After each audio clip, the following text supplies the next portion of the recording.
અરે આજ તો આઈટીઆઈ ટ્રેડમાં લગાડ્યું કરિયર કાર્ડ. હા તો કેમ છો બધા મિત્રો, મજામાં દેશો? તો સ્વાગત છે આપણા નવા મિની વ્લોગમાં. તો હવારમાં હું મારા ભાઈબંધ બે ઠેલો ખંભે નાખીને હાલતા થઈ ગયા ગરડા આઈટીઆઈ, અને દરરોજનું રૂટીન ફોલો કરતા આપણે આવી ગયા બોટાદની ગુરુકુળે, અને ફાઇનલી બેહી ગયા આપણે ગરડાની બસમાં. અને આ ભાઈબંધ કરે જોવો, કારણ નરેન્દ્ર મોદી. અને પછી આવી ગયા ગરડાની ચોકડીએ, અને ત્યાંથી આવી ગયા ગરડાના ડેપોએ. અને આ કુંભકરણના ભાઈને હજી ઊંઘ પૂરી નથી થઈ.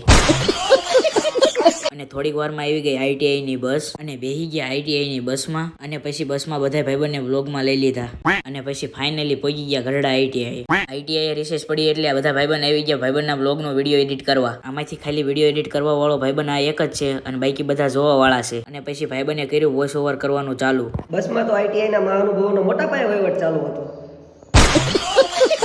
પછી તો રિસેસ પૂરી થઈ ગઈ, ભાઈબંધ ઘોડી ઉપર ચડીને લગાડવા માંડ્યો કરિયર કાર્ડ. અને પછી સાહેબે કહી દીધું બધા મશીનને સાફ કરવાનું. અને પછી બધા ભાઈબંધ ગાભા લઈને મંડી પડ્યા સાફ કરવા. અને સાહેબે બધાને ખાલી મશીનરી સાફ કરવાનું કીધું, અને ભાઈબંધ બધા એકબીજીને સાફ કરવા માંડ્યા. બોલો. અને પછી આઈટીઆઈ રજા પડી ગઈ ને આપણને લેવા આવી ગઈ બસ, અને બસમાં બેસી ગયા ને અહીંથી જવાનું હતું આપણે ગરડા ડેપોમાં. પછી ગરડા ડેપોએ ભાઈબંધ લાવ્યો તો મોંઘા માયલી સોડા, અને પછી સોડાનો કરી લીધો આપણે ગાળ્યો.